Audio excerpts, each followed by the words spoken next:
Hello friends, इस video में हम बात करने वाले हैं बिहार के 7वें चरण के शिक्षक भर्ती के बारे में। और यहाँ पर हम बेसिकली बात करेंगे अदर स्टेट के कैंडिडेट को लेकर कि जो दूसरे राज्य के अभ्यर्थी हैं उनका यहाँ पर सिलेक्शन का प्रोसेस जो है आपका क्या है। थोड़ा सा ध्यान ये भी रखना है कि जो आपके 7वें चरण की बिहार की शिक्षक भर्ती है उसमें अदर स्टेट के कैंडिडेट जो है आप लोग सिर्फ पीआरटी मतलब प्राइमरी टीचर के लिए ही एलिजिबल है। तो यहाँ पर प्राइमरी टीचर का सिलेबस देखेंगे, पासिंग नंबर देखेंगे और यहाँ पर रिक्तियों की संख्या जो है वो देखेंगे। हालांकि जो आपकी प्राइमरी टीचर की जो पोस्ट है उसमें जो है आपके टोटल रिक्तियाँ 80,000 हैं, लेकिन जब आप फॉर्म भरेंगे तो फॉर्म भरते टाइम जो है आपको यहाँ पर 3 जिला जो है आपको सिलेक्ट जो है वो करना है। इसलिए जो है आपको यहाँ पर जानना पड़ेगा कि टोटल जो आपके बिहार के 38 जिले हैं तो 38 जिले में आपके प्रत्येक जिले में जो है आपके प्राइमरी टीचर के कितने पोस्ट जो है वो रिक्त हैं, ताकि आप जब यहाँ पर 3 जिला सेलेक्ट करेंगे तो आप यहाँ पर टोटल रिक्तियाँ देख लेंगे तो उस टाइम पे जो है आपको आसानी होगा और आप यहाँ पर अपने बगल का जिला जो है वो सिलेक्ट कर सकते हैं और बगल के जिले का यहाँ पर टोटल रिक्तियाँ कितनी है उसको भी जो है आप यहाँ पर देख सकते हैं। इसके अलावा आपके जो सैलरी है उसके बारे में भी हम बात करेंगे स्टार्टिंग वेतन को लेकर। तो स्टार्टिंग जो आपकी सैलरी है 37,500 रुपये प्रति महीना। इसके अलावा हम यहाँ पर बात करेंगे जो आपका पेपर का पैटर्न है, लैंग्वेज वाला पेपर और आपका जीएस वाला पेपर तो कैसा है, उसमें टोटल क्वेश्चन रहेंगे, कितने क्वेश्चन रहेंगे, निगेटिव मार्किंग जो है आपका किस तरीके से है, पास होने के लिए आपको कितना नंबर चाहिए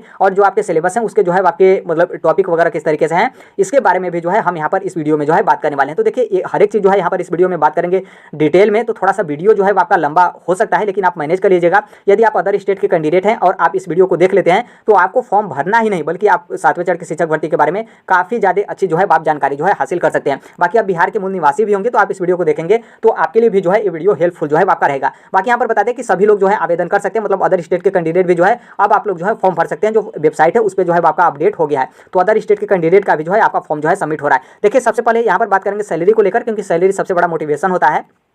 तो यहाँ पर आपका सबसे पहले सैलरी आता है वर्ग 1 to 5 मतलब कक्षा 1 से 5 तक के लिए, जिसे आप पीआरटी या फिर प्राइमरी टीचर आप कहते हैं। देखिए यहाँ पर जो आपकी मूल वेतन है, मूल सैलरी है आपकी है 25,000, जो कि बहुत सारे लोग इसी को बोल रहे हैं कि मतलब इसी को देखकर कि 25,000 ही प्राइमरी का सैलरी है तो हम क्यों जाएंगे वहाँ पर, रहेंगे रूम लेंगे फिर हमारा क्या बचेगा, कुछ भी नहीं बचेगा। लेकिन ध्यान रखना है कि आपकी मूल सैलरी है, जो आपको सैलरी जो आपकी मूल सैलरी होती है उसमें जो है आपके डीए ऐड होता है, जो कि डीए है आपका 10,500 रुपये। उसमें जो है आपका एचआर ऐड होता है जो कि 1,000 रुपये है। उसमें आपका मेडिकल ऐड होता है आपका जो कि है आपका 1,000 रुपये। और आपका जो मूल कुल वेतन है यहाँ पर आप देखेंगे तो जो आपका कुल वेतन है वो है आपका 37,500 रुपये। तो जो इसलिए जो प्राइमरी का टीचर होगा अब बिहार का मतलब बीपीएससी का एग्जाम देने के बाद तो उनकी सैलरी जो है आपके 37,500 रुपये हो जाएगी, जो कि उसमें जो है आपका 1,800 रुपये जो है आपका यहाँ पर आप देखेंगे तो ईपीएफ कटौती होगा, जो कि यही आपका ईपीएफ जो कटौती होता है जब आप रिटायर हो जाएंगे तो बुढ़ौती में जो है आपको वहीं आपको टोटल 1,800 रुपये आपका पर मंथली ऐड करके जो है ब्याज वगैरह जोड़ के आपको मिलता है। लेकिन यहाँ पर आप देखेंगे तो जो आपको पर मंथली सैलरी जो है आपके अकाउंट में आएगी तो 35,700 रुपये जो है आपको पर मंथली आपके अकाउंट में जो है यहाँ पर सैलरी जो है आपकी आएगी। तो काफ़ी अच्छी खासी सैलरी है, मतलब उतना बेकार भी नहीं है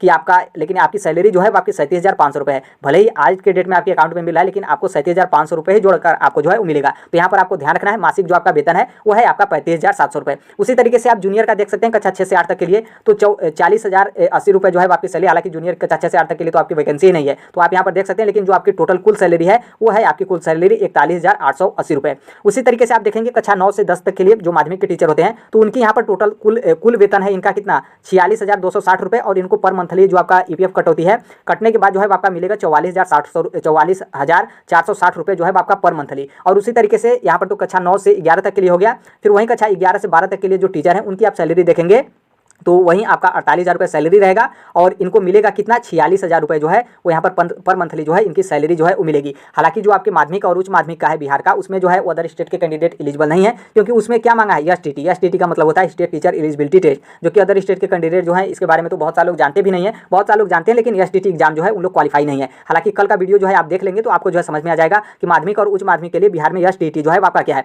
अब हम यहाँ पर आगे आते हैं फॉर्म भरने को लेकर। तो देखिए जब आप फॉर्म भरेंगे तो फॉर्म भरते टाइम जो है आपको 3 जिला जो है आपको सिलेक्ट करना है। अब यहाँ पर 3 जिला के बारे में जो है आप यहाँ पर थोड़ा सा ध्यान रखिएगा, ये आपका ऑफिशियल है। यहाँ पर बोला गया है कि आप अभ्यर्थियों को जो है वो आवेदन करते समय 3 जिला का जो है वो अधिमानता और रोही क्रम में जो है आपको भरना है। और रोही क्रम का मतलब यही है कि 3 जिला आपका दिया रहेगा और आपको जो है प्राथमिकता देना, सबसे ज़्यादा जो आप प्राथमिकता देंगे उसे पहले पे सिलेक्ट करना है और दूसरा पे उससे कम वाले को और फिर तीसरा पे जो है आपको सबसे कम पे, मतलब 3 जिला जो है आपको सिलेक्ट करना है। फिर यहाँ पर आप देखेंगे तो यहाँ पर यही बताया गया है कि जो आप सफल अभ्यर्थी हैं तो आपका यदि 3 जिला में जो आपका मेरिट आता है उस मेरिट के हिसाब से जो है आपको इन 3 जिलों में जो है वो सिलेक्शन हो जाएगा। मान लीजिए आपका पहले जिले में नहीं सिलेक्शन होता है तो दूसरे जिले में आपका सिलेक्शन होगा, दूसरे जिले में आपका सिलेक्शन नहीं होता है तो तीसरे जिले में सिलेक्शन होगा। मान लीजिए यदि तीसरे जिले में भी आपका सिलेक्शन नहीं होता है तो यहाँ पर बताया गया है कि तीनों अधिमानता में से जो है किसी के प्राप्त नहीं होने की स्थिति में उन्हें अंग्रेजी वर्णमाला अल्फाबेटिकल के अनुसार जो है वो रिक्त पद वाला जो है वो आपका जिला आवंटित किया जाएगा। मतलब यहाँ पर क्या है कि आप जो 3 जिला सेलेक्ट किए हैं उस 3 जिलों में जो है आपका सिलेक्शन नहीं होता है तो यहाँ पर अल्फाबेटिकल के रूप में जो है आपको जिला जो है आपका आवंटित किया जाएगा। अल्फाबेटिकल का मतलब आपका जिला अल्फाबेटिकल, आपका नाम अल्फाबेटिकल नहीं। जैसे अल्फाबेटिकल जिला का मतलब जैसे बिहार का एक जिला है अलवर, फिर अलवर आपका गया ए से, फिर उसी तरीके से आपका अररिया है, फिर उसी तरीके से मान लीजिए ए समाप्त हो गया तो बी से, बी से आपका हो गया भागलपुर हो गया, फिर उसी तरीके से बी से, फिर सी से, डी से, इस तरीके से जो है आपके टोटल बिहार के 3800 जिलों आपके जो है आपके आएंगे। तो यहाँ पर जो आपका मेरिट बनेगा वो आपका मेरिट जो है आपका स्टेट लेवल पर बनेगा। मतलब जैसे आप जनरल कैटेगरी के हैं तो टोटल जो आपका जनरल का कैटेगरी है, टोटल जो जनरल के सीट है और कितने लोग को उन लोग सिलेक्शन लेंगे, ऐसे जो है आपका मेरिट बनेगा। यहाँ पर 3 जिला जो है आपको मतलब सिलेक्ट करना है कि प्राथमिकता के तौर पे कि आप कौन से जिले में जो है आप अपना ज्वाइनिंग जो है वो करना चाहते हैं।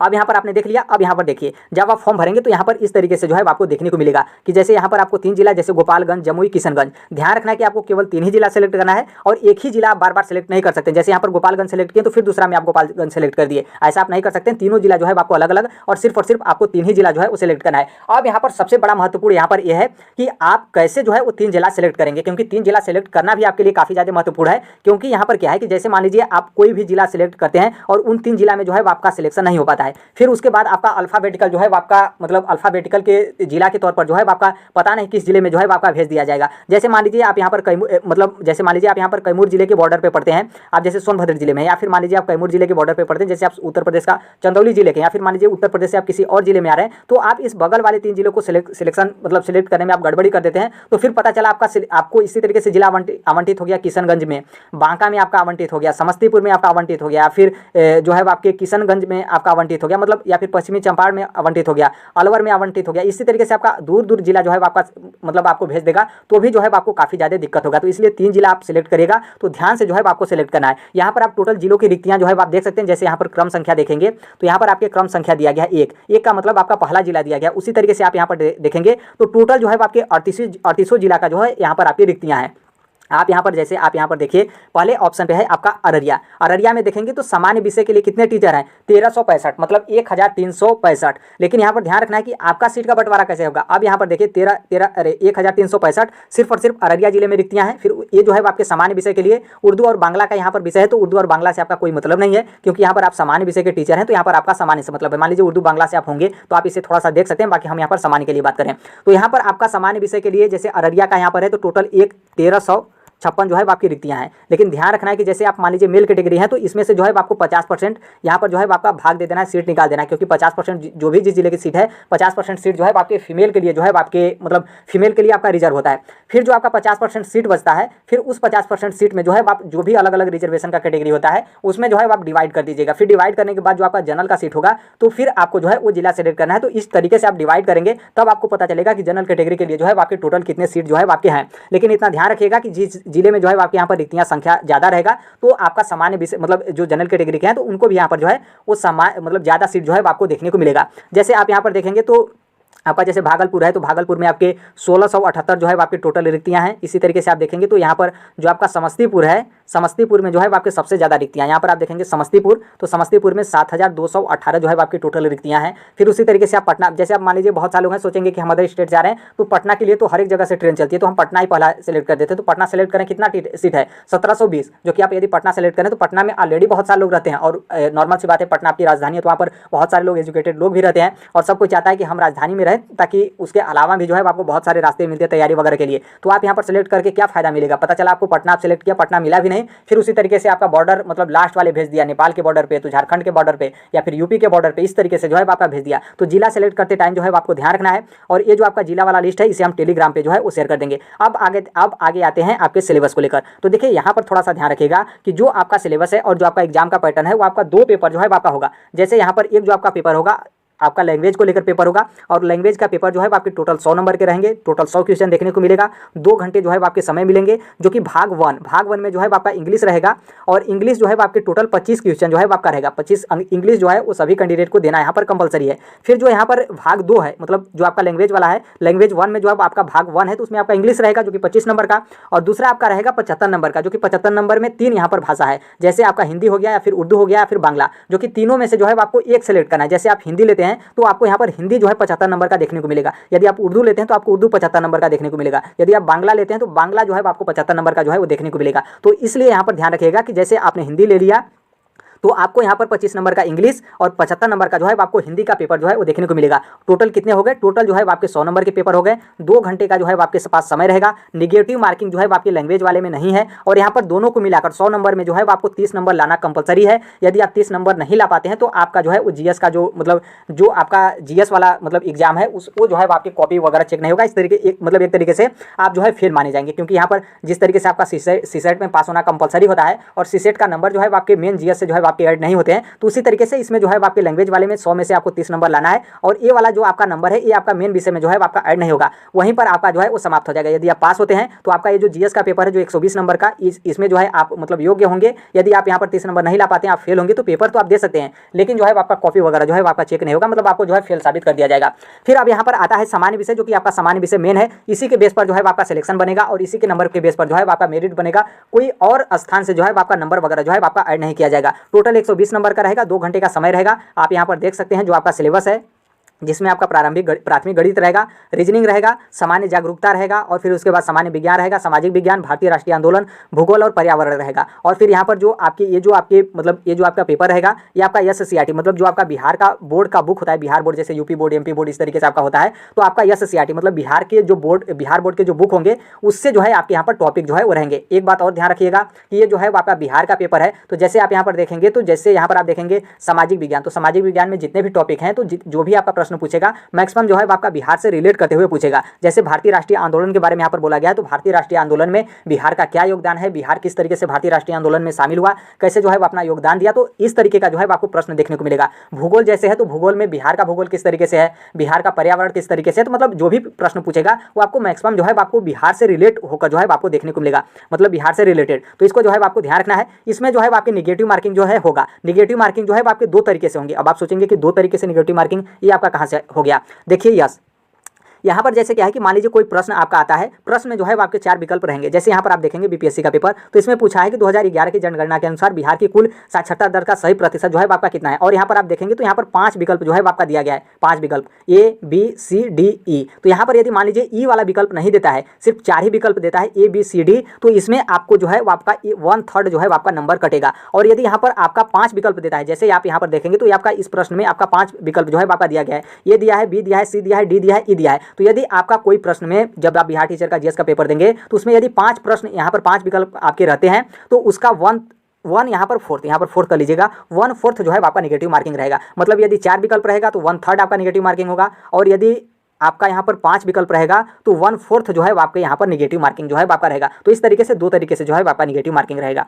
और फिर यहाँ पर आप पासिंग नंबर जो है वो थोड़ा सा ध्यान रखिएगा। जीएस के लिए जो आपका पासिंग नंबर है, तो यहाँ पर जो आपका पासिंग नंबर है, तो जो सामान्य वर्ग के अभ्यर्थी हैं, चाहे आप बिहार के जनरल कैटेगरी के मेल हो या फिर जो है आप अदर स्टेट से किसी भी कैटेगरी के मेल आते हैं, तो आपको यहाँ पर 40% नंबर जो है आपको लाना कंपलसरी है, तभी जो है आप पास माने जाएंगे। मतलब 40% नंबर जो है वो आपका मिनिमम यहाँ पर क्वालिफाइंग मार्क्स जो है आपके दिए गए हैं, जो कि जीएस का पेपर में जो आपका जिसमें जो है जिस नंबर के बेस पर जो है आपका मेरिट बनेगा, जो कि 120 नंबर में से जो जनरल मेल हैं या फिर दूसरे राज्य के जो मेल हैं, चाहे आप किसी भी कैटेगरी से आते हैं दूसरे राज्य से, तो आप जनरल में ही जाएंगे, तो यहाँ पर 40% जो है आपको नंबर लाना है। फिर दूसरे राज्य की जो महिला है उनको यहाँ पर 32% नंबर लाना है। 120 नंबर में से 32 नंबर नहीं बल्कि 32% जो है आपको नंबर लाना है, क्योंकि यहाँ पर देखेंगे तो यहाँ पर बोला गया है महिलाओं में सभी महिलाएं, चाहे बिहार की किसी भी कैटेगरी की महिला हो, रिजर्व कैटेगरी हो या फिर कोई भी कैटेगरी हो, आपको 32% नंबर लाना है। उसी तरीके से आप अदर स्टेट की महिला हैं, तो यहाँ पर क्या है कि आप जनरल में भी जाएंगे ना, तब भी आपका 32%, क्योंकि यहाँ पर सिर्फ और सिर्फ महिला बोला गया है। महिलाओं का जो है यहाँ पर रिजर्वेशन आपके पासिंग नंबर में जो है आपके नहीं डिवाइड किए गए हैं। तो आप यहाँ पर ध्यान रखिएगा। जो अदर स्टेट के पुरुष हैं मतलब मेल हैं, उनको यहाँ पर 40% नंबर, और यहाँ पर जो अदर स्टेट के फीमेल है उनको यहाँ पर 32% नंबर जो है वो 120 नंबर में से जो है वो आपको लाना कंपलसरी है, तभी जो है आपका मेरिट बनेगा। मतलब इसके ऊपर आपका लाना है, ये तो आपका मिनिमम है, इससे नीचे लाएंगे तो आप फेल हो जाएंगे, इसके ऊपर जो है आपको लाना है। फिर अब यहाँ पर हम बात आते हैं सीट को लेकर। तो देखिए जो दूसरे राज्य के मेल हैं, मतलब जो दूसरे राज्य से आ रहे हैं अभ्यर्थी, जो मेल कैंडिडेट है, उनके लिए यहाँ पर टोटल सीट होगी 13,397। मतलब 13,397 सीट पे जो है वो अदर स्टेट के जो मेल होंगे उनकी यहाँ पर फाइटिंग है। और फिर दूसरे राज्य की जो फीमेल हैं आपके लिए यहाँ पर फाइटिंग है 13,435। मतलब यहाँ पर ध्यान रखना है कि यहाँ पर बिहार में क्या होता है कि मेल फीमेल के लिए जो है आपका सीट डिवाइड हो जाता है, और अदर स्टेट का कैंडिडेट देखेंगे तो मेल और फीमेल को दोनों लोग को एक ही में शामिल कर दिया जाता है। तो इसलिए यहाँ पर जो अदर स्टेट की फीमेल भी आ रही हैं, तो उनको यहाँ पर थोड़ा सा मतलब आपको यहाँ पर रिलैक्सेशन मिलेगा कि आपका जो लड़ाई है वो आपका जो बिहार की मूल निवासी जनरल कैटेगरी के फीमेल है उनके साथ जो है वो अदर स्टेट की किसी भी कैटेगरी की फीमेल आ रही हैं, तो उनकी यहाँ पर जो है बाकी फाइटिंग है। मतलब दूसरे राज्य के जो मेल आ रहे हैं उनके लिए यहाँ पर सीट है 1397 और दूसरे राज्य की जो फीमेल है उनके लिए यहाँ पर सीट है 13,435। इसको जो है आपको ध्यान रखना है। एग्जाम डेट भी जो है आपके अनाउंस कर दिए गए हैं, जो कि 24, 25, 26, 27 अगस्त 2023 को जो है आपका एग्जाम डेट बीपीएससी की तरफ से जो है आपका घोषित कर दिया गया। अब देखिए इसमें आप बहुत सारे लोग बोलेंगे कि नहीं एग्जाम डेट चेंज होगा, एग्जाम डेट वही रहेगा, तो आप इसको मतलब इधर उधर मत करिएगा। एग्जाम डेट आप 24, 25, 26, 27 को ही आप मानकर चलेगा, क्योंकि जो बीपीएससी चेयरमैन है अतुल प्रसाद जी, उनका पूरा प्रयास रहता है कि हम एग्जाम डेट दे दिए हैं तो उससे पहले ही हम एग्जाम कराएं, उसके बाद जो है वो जाना नहीं चाहते हैं। तो इसलिए आप ध्यान रखिएगा कि यही आपका अभी डेट बताया, तो इसी को टारगेट करके जो है आप तैयारी करिए। अब यहाँ पर डाउट आपका होता है कि क्या 2 दिन पेपर रहेगा, तो देखिए यस, आपका पेपर तो जो है आपकी 1 से अधिक दिन रहेंगे, लेकिन इसमें भी जो है आपके किस तरीके से होंगे पेपर, इसको जो है आपको थोड़ा सा ध्यान रखना है। जैसे यहाँ पर जो आपका लैंग्वेज का पेपर होगा, जो आपका टोटल 100 नंबर का पेपर होता था, तो वो सभी कैंडिडेट का एक ही दिन पेपर होगा। चाहे आप प्राइमरी के हैं तभी आपका मतलब कक्षा 1 से 5 तक के टीचर हैं तभी आपका 100 नंबर का पेपर एक ही दिन होगा। मतलब आपके साथ जो है वो कक्षा 9 से 10 तक और कक्षा 11 से 12 तक, मतलब जो भी आपकी बिहार के शिक्षक भर्ती है सभी कैंडिडेट जो है, ये आपका जो भाषा वाला पेपर है 100 नंबर का, इसमें आप सभी लोग का पेपर एक साथ एक ही दिन और एक ही शिफ्ट, मतलब एक शिफ्ट तो हम यहाँ पर नहीं कर सकते हैं, लेकिन एक ही दिन जो है वो आपके एक ही साथ पेपर होगा। मतलब इस पेपर को जो कक्षा 1 से 5 तक के लिए टीचर देगा, वहीं कक्षा 9 से 10 तक के लिए टीचर देगा, और वहीं कक्षा 11 से 12 तक के लिए जो टीचर है वो आपका पेपर देगा।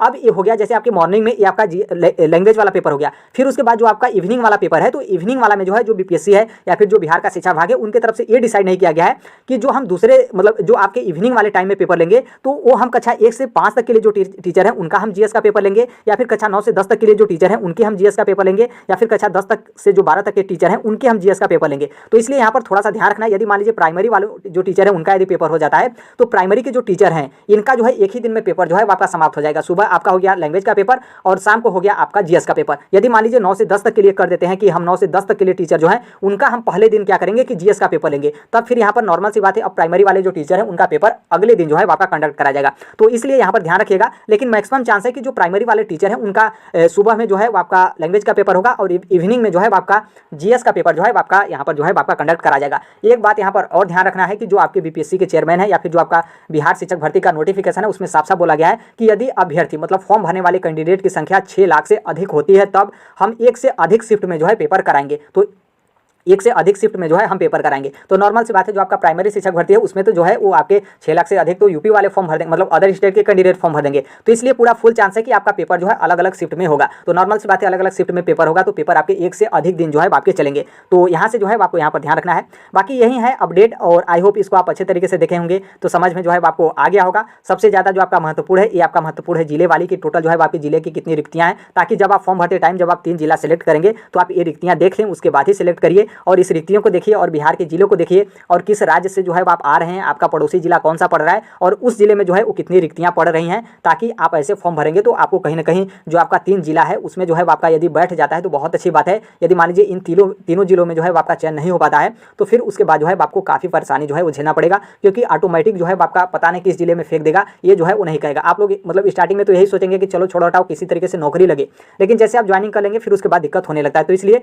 आप बहुत अच्छे तरीके से जो है इन 3 जिलों का जो है वो आप चुनाव करिएगा। और ये जो आपकी रिक्तियां हैं किस जिले में कितने जो है आपके टीचर के पोस्ट रिक्त हैं, तो इसको हम टेलीग्राम पे शेयर कर देंगे। कमेंट बॉक्स में जो है आपको टेलीग्राम का लिंक जो है आपको देखने को मिलेगा। तो देखिए ये जो आपका सिलेक्शन का प्रोसेस था इसको हमने जो है यहाँ पर इस वीडियो में जो है बता दिया। इसके अलावा बहुत सालों का डाउट होता है और मुझे लगता है कि कोई और वीडियो बनाना चाहिए, तो हम जो है वीडियो बनाते हैं। बाकी आप इसके मतलब हमारा पहले वाला वीडियो देखेंगे तो काफ़ी ज़्यादा वीडियो जो है, बहुत सारे वीडियो जो है वो बिहार शिक्षक भर्ती से संबंधित जो है वो हमने वीडियो जो है वो शेयर किया। और एक बात मतलब एक बार यहाँ पर बताना चाहते हैं कि यदि मान लीजिए कुछ कहीं पर मिस्टेक वगैरह भी हो जाता है तो आप मतलब क्षमा इतना तो आप कर ही सकते हैं, तो आप थोड़ा सा मैनेज कर सकते हैं। बाकी यहाँ पर बता दें टेलीग्राम से आप जो है वो जुड़ जाएगा। और न्यू टेलीग्राम मेरा चैनल है, क्योंकि इसके पहले वाला जो मेरी टेलीग्राम चैनल था जिसमें 7000 लोग थे, आपके ही चक्कर में PDF और नोट्स वगैरह शेयर करने के चक्कर में कॉपीराइट आ गया, उसके बाद जो है चैनल ब्लॉक हो गया। तो यदि आप पुराने वाले से जुड़े होंगे तो उससे जो है आप रिमूव हो जाएगा, नए वाले से जो है आप जुड़ जाएगा। और जो कोई भी अपडेट PDF नोट्स वगैरह होता है और 7वें चरण की शिक्षक भर्ती को लेकर हर एक एग्जाम से संबंधित जो है हम अपडेट वगैरह हर एक चीज़ जो है वो टेलीग्राम पर शेयर कर देते हैं। बाकी आप शिक्षक जगत से जुड़े हैं, 7वें चरण की शिक्षक भर्ती की आप तैयारी कर रहे हैं, या फिर आप 7वें चरण की शिक्षक भर्ती के लिए एग्जाम में जो है आप बैठने जा रहे हैं, मतलब मेरे कहने का मतलब है कि आप शिक्षक जगत